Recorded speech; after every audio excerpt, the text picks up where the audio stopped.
Hello ladies and gentlemen, and welcome to the BFA class review series. My name is Mr. Couchy, and I will lay out for you some of the changes affecting Havoc Demon Hunters going into battle for Azeroth.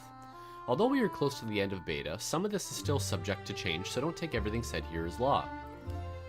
Havoc Demon Hunters were the new addition to Legion. Being the new kid on the block had some perks. Its incredible animations, quick in and out playstyle, glider wings, and giant warglaives really drew a lot of people to the class. Being able to completely nullify damage, gain 100% leech in metaform, and drop an AoE stun or damage absorb were just some of the cheese tools Havoc had to make your dungeon or raid group happy to have one. Let's see how they will be looking in BFA. Chaos Brand, your chaos damage brands the target, increasing magic damage taken by 5% for a minute. Chaos Nova, you unleash an eruption of fell energy, dealing chaos damage and stunning all nearby enemies for 2 seconds.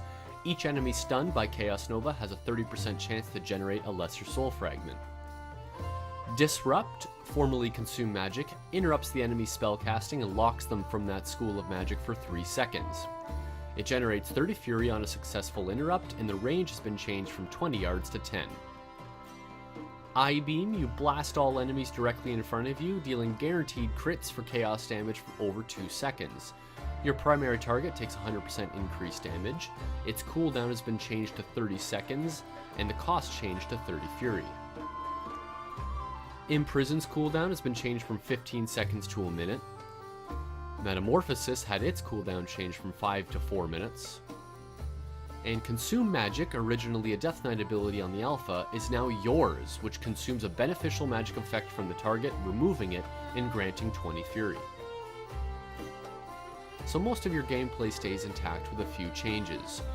You gain demonic wards, where your tattoos, hopefully someone gets this reference, reduces magic damage taken by 10%. Chaos Strike, you slice your target for chaos damage, and has a 40% chance to refund 20 fury. Your Mastery got a very slight nerf, increasing your move speed by 5% base instead of 8. Shattered Souls, where you kill an enemy, sometimes creates a soul fragment that is consumed when you approach it, healing you for 20% of your max health. If the soul fragment came from a demon, you will deal 20% increased damage for 15 seconds. But that's really it, nothing that blows your head back and nothing that ruins them. There are some talents that have been changed though. Bloodlet, Chaos Blades, Chaos Cleave, Demon Reborn, and Prepared have all been removed.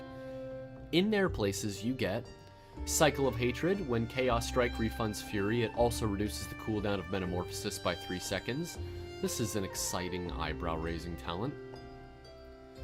Dark Slash. You slash an enemy for physical damage and increase the damage your Chaos Strike deals to them by 40% for 8 seconds. This is another exciting eyebrow-raising talent. Immolation Aura, you engulf yourself in flames, instantly causing fire damage to enemies within 8 yards, and radiating fire damage every second that lasts 10 seconds. You generate 80 fury over that time. Insatiable Hunger, Demon's Bite generates up to 10 additional fury, the legendary ring from Legion placed in as a talent. Trail of Ruin, the final slash of Blade Dance, inflicts additional chaos damage over 4 seconds. Note that this dot will scale with your mastery. I'm not disappointed with any of these changes, but I'm not blown away either. Dark Slash and Cycle of Hatred are pretty cool additions, and I look forward to how they work in a longer encounter setting.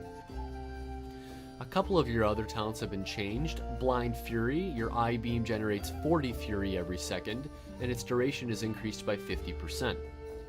Demonic Appetite, your Chaos Strike has a chance to spawn a lesser soul fragment, and consuming any soul fragment grants 30 fury. This is now an RPPM system effect. Approximately 6 procs per minute will happen. Fell Barrage has been redone. You unleash a torrent of fell energy over 3 seconds, inflicting chaos damage to all enemies within 8 yards. The cast time changed from instant to channeled. Your AoE is going to be monstrous with this talent. Stack Mastery, everything dies.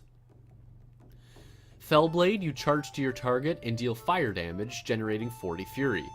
Demon's Bite is a chance to reset the cooldown of Fellblade. Fell Eruption, you impale the target for chaos damage, stunning them for 4 seconds. With the pruning of stuns, this becomes a fairly strong talent in dungeons, and with it saw the loss of its old secondary property that increased damage against targets that could not be stunned. Fel Mastery increases Fel Rush damage by 100%. Simple, straightforward, and will work well with Momentum. Fel Rush increases your damage done by 15% for 6 seconds. Vengeful Retreat's cooldown is reduced by 5, and it generates 80 Fury over 10 seconds, if it damages at least one enemy. It's probably my favorite playstyle associated with Havoc, and now made easier with the extended time on the buff. Nemesis increases the damage you inflict on the target and creature type by 20% instead of 25%. And finally, Soul Rending. Your leech is increased by 5%, and you gain an additional 10% leech while meta is active. The nerf bat is pretty strong in this one. I'd consider this talent dead now. But ladies and gentlemen, those are the changes to Havoc going forward. It's quite similar to how it plays in Legion, with some minor quality of life changes to Momentum, Chaos Strike, and the addition of your magic damage debuff will make them welcome additions to any group. Still extremely fun and a simple builder spender that has an incredible ramp up in skill based on talent setups. The visuals are just as stunning, and the burst damage with Dark Slash is going to be really interesting to see in the right hands. How did you think Havoc felt in Legion, and how do you think it will perform in BFA? Let me know in the comments below. Thanks for sticking around, like and subscribe, and in case I don't see ya, good afternoon, good evening, and good night.